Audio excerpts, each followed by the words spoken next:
네, 안녕하세요. 저는 충남과학고등학교의 생명과학 교사 김시연이라고 합니다. 저는 학교 환경교육연구대회에 다양한 게 하나의 지구라는 주제로 환경을 위한 학생들의 다채로운 실천 활동을 하였습니다.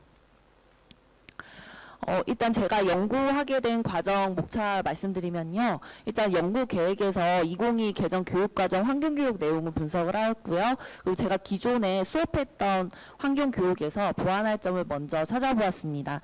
그 다음 학교 이제 교육과정 속에서 환경교육을 어떻게 구성할지 방안을 강구해 보았고요.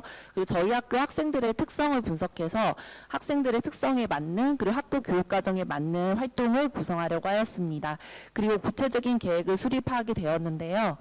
연구 수행 내용은 일단 제가 맡은 교과 시간 생명과학 실험과 생명과학 과제 연구 시간에 이제 주제를 만들어서 학생들이 할 수 있게 구성을 했고요. 그 다음 창의적 체험활동과 연계를 하였는데 일단 자율활동에서는 학령부 학급특생 활동을 기획을 했고 그 다음 동아리 활동은 3가지 주제의 색깔이 있는 동아리를 운영해서 학생들이 참여할 수 있도록 하였습니다. 그 다음 봉사활동으로 지역사회 연계 봉사활동과 토요일에 하는 재능기부 부스를 운영하였습니다. 그래서 연구 수행 결과를 좀 더 구체적으로 말씀드리면 이제 첫 번째는 우리 학교 생태지도 만들기, 그 두 번째는 환경위기, 우리는 무엇을 할 수 있을까, 그 다음 생태계 분석 연구 활동을 교과 활동 시간에 하였고요. 그 다음 동아리 활동은 덧셀, 퀘스트, 네이버라는 3가지 동아리 활동을 하였습니다.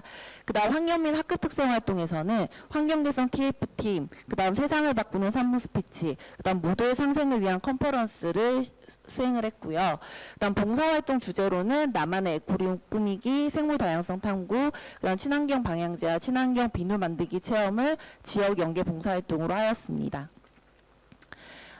일단은 2022 개정 교육과정 환경교육 내용을 분석하였는데요. 그래서 지속가능한 발전과 이제 환경 생태 전환을 통한 시민성, 그런 시청 영향을 강조하는 걸 볼 수 있었고요. 그 다음 환경교육이 이제 전 교과 및 학급 교육과정에 전반적으로 횡단적으로 확장되어 있는 점, 그 다음 학생 활동으로는 융합적 접근, 그리고 프로젝트 학습, 참여형 수업을 통한 해결 중심 학생을 지향한다는 것을 확인할 수 있었습니다. 그리고 제가 기존에 수행했던 환경교육에서 먼저 보완할 점을 생각을 해봤는데요. 일단은 이론적 내용 전달에 그치거나 일회성의 활동인 경우가 많았기 때문에 좀 더 학생 실천 중심 그리고 지속적일 수 있는 활동을 하려고 계획을 했었고요. 그 다음에 이제 개인의 실천을 강조하는 것도 중요한데 이제 개인의 활동보다는 약간 공동체적인 역량을 기르고자 활동을 구성을 하였습니다. 그 다음 환경문제 인식 및 해결 방안 5세 탐구 활동의 경우 자료 수집 또는 자료 정리에 그치는 경우가 많았기 때문에 이를 좀 더 보완하고자 하였습니다. 그래서 이제 구성한 방안은 교과 내 환경 주제 융합을 하고 교과 연계 프로젝트 등 다양한 수업 재구성을 하려고 하였고요. 그 다음 창의적 체험 활동과 연계해서 진행을 하려고 하였으며 그 다음 환경부 차원에서 학기별 또는 학년별 환경 관련 주제 프로젝트를 운영하기로 하였습니다. 저희 학교 학생들을 분석을 해보았는데요. 아무래도 조금 수학과 과학 분야 혹은 연구 활동에 관심이 높은 학생들이 많았고요. 그리고 동아리 활동 시간이 많은 점, 그 다음에 교육 과정의 구성이 좀 더 자유로운 이점이 있었고, 그리고 아무래도 고등학생들이라 입시나 성적에 높은 관심이 있는 점, 그 다음에 환경 교육에 대한 학생들의 인식도 조사해서 가장 효과적인 환경 교육이 무엇이라고 생각하는지, 그 다음에 지금까지 했던 환경교육 중에 가장 감명이 깊었거나 행동의 변화를 준 활동이 무엇이었는지, 그리고 환경보호를 위해 가장 필요한 교육이 무엇이라고 생각하는지를 먼저 사전 조사를 하였습니다. 그래서 이제 목표로는 학생들의 생태적 감수성을 함양하고자 하였고, 그 다음에 과학적 문제 해결을 통해 지속가능한 사회를 실현하는 역량을 키워주려고 하였으며, 또 행동할 수 있는, 실천할 수 있는 생태 시민을 양성하는 것을 목표로 하였습니다.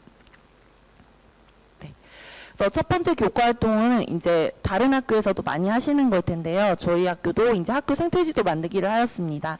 그래서 학교 구석구석을 돌아보면서 스마트 렌즈로 식물이나 동물종을 잘 찾고, 그리고 이걸 어떻게 하면 효과적으로 알릴 수 있을지 다양한 게시보드 제작 방법에 대해서 같이 탐구를 해보았고요.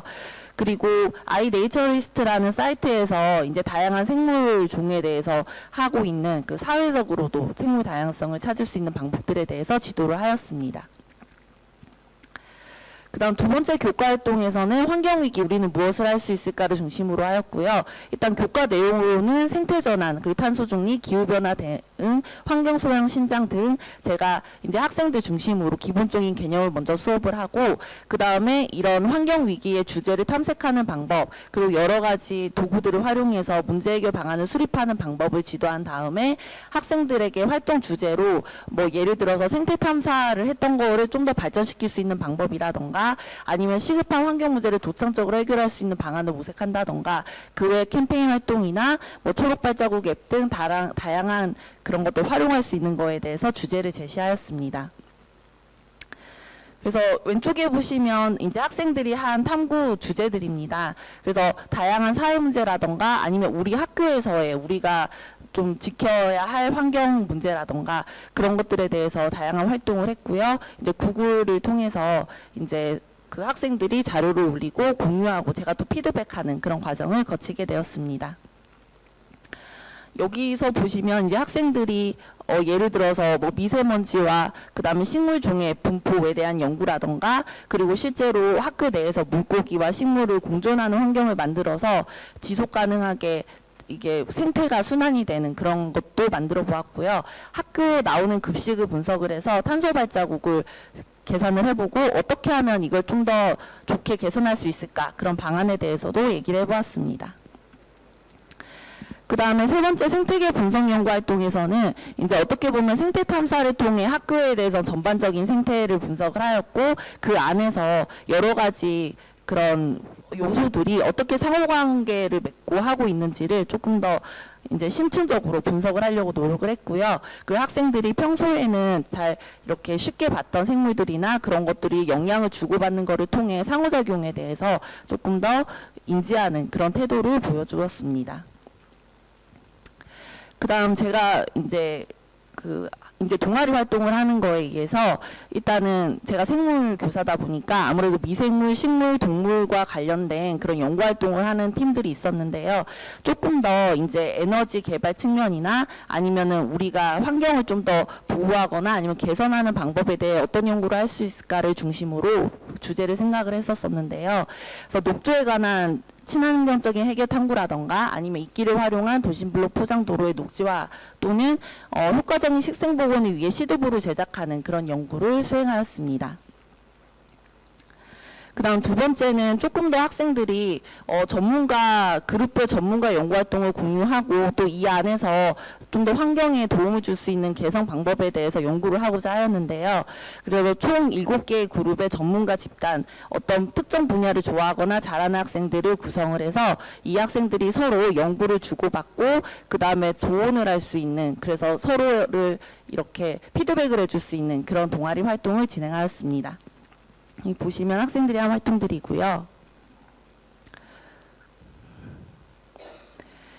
그리고 이제 학생들이 아무래도 많다 보니까 한 번에 모이게 되면 효과적인 정보 전달이 어렵기 때문에 노션이라던가 혹은 구글 시트를 이용해서 학생들의 연구를 그때그때 피드백하는 활동을 진행하였습니다. 그 다음 세 번째는 어떻게 보면 가장 환경 실천적인 동아리를 운영을 했는데요. 가장 크게 한 활동 중에 하나가 종이 재활용 프로젝트, 그 다음에 물건을 재사용하는 벼룩시장을 했고요. 그거 외에도 에너지에 관련된 그런 탐구 활동을 해서 학교 내 축제 때 부스를 운영을 하였습니다. 그래서 이 학생들은 캠페인 활동을 위주로 했는데요. 그리고 벼룩시장뿐만 아니라 종이를 직접 제작해보는 활동을 학생들이 경험을 하게 함으로써 업사이클링 과정을 체험해 볼 수 있는 그런 활동도 하였습니다. 그 다음에 저희 학년에서 한 활동들은 환경개선 TF팀이라고 해서 교실에서 그리고 가까이 친구들과 이제 환경을 어떻게 조금씩 개선할 수 있을까를 중심으로 방치되는 우유를 이제 방지하는 방법, 그 다음에 분리수거를 좀 더 효과적으로 하는 방법 등을 했고요. 그 다음에 환경에 좀 더 관심이 많은 친구들이 미생물이 만드는 바이오 에너지의 가능성을 소개하는 3부 스피치 활동을 했었고, 그 다음에 모두의 상생을 위한 컨퍼런스에서는 학생들이 각자 주제를 잡고 이 주제에 대해서 유튜브에 동영상을 업로드한 다음에 층별 디스플레이를 설치해서 모든 학생들이 서로 환경 문제에 대해서 공유할 수 있는 그런 장을 마련하였습니다. 그다음 봉사활동으로는 지역 경계 찾아가는 봉사활동으로 인근 지역 초등학교나 중학교 봉사활동을 했을 때 이때 좀 더 학생들이 환경과 관련된 걸 나눌 수 있는 그런 재능 기부 활동을 했고요. 그다음에 아까 처음에 말씀드렸던 나만의 에쿠리움 꾸미기 등 과학 부스를 운영을 해서 일반인들이 좀 더 과학적인 문화를 공유할 수 있는 그런 시간을 마련하였습니다. 저는 이제 모동 활동이 끝난 뒤에 저희 학교가 이제 학생 수가 많지 않다 보니까 총 3학년이 51명입니다. 그래서 그 학생들에게 설문을 해서 어떤 활동에 어떻게 참여했고 또 긍정적인 영향을 어떻게 받았는지에 대해서 했는데 학생들이 이제 전체적으로 공동체 캠페인 활동을 하면서 새로운 걸 많이 알게 됐고 또 환경에 대해서 환경 보호나 환경 개선에 대한 높은 흥미를 갖게 됐다라고 표현해 주었습니다. 제가 이번 활동을 통해서 기존에는 조금 환경교육에 대해서 좀 체계적이지 못하다라는 생각을 했었는데 이번을 계기로 좀 더 교육과정과 운영을 해서 환경교육을 체계적으로 할 수 있는 기회가 돼서 스스로에게 굉장히 큰 성장이 되었다라는 생각이 들고요. 그리고 이 과정을 통해서 학생들 또한 환경에 대한 주도성이라던가 생태의 감수성이 향상이 되는 그런 모습들을 보면서 뿌듯함을 많이 느꼈습니다. 그래서 개인의 실천을 강조하고 공동체 영향을 키울 수 있는 기회를 제공했다는 거에 가장 큰 의의가 있다는 생각이 들었고요. 그 다음에 조금 더 보완을 한다면 아무래도 이제 이런 활동들이 주기적으로 이어지고 피드백이 될 수 있게 이제 계속 규칙적인 활동이 중요하다는 생각과 학생들의 기본적인 관심과 참여 의지를 이렇게 향상시킬 필요가 있다라는 생각이 들었습니다. 그리고 저희 학교가 약간 특수 목적고인 면이 있지만 이렇게 다양한 사례들을 공유하면서 다양한 선생님들 환경에 맞게 적용한다면 또 다른 예시가 될 수 있겠다라는 생각을 하게 되었습니다. 네, 이상으로 발표를 마치도록 하겠습니다. 감사합니다.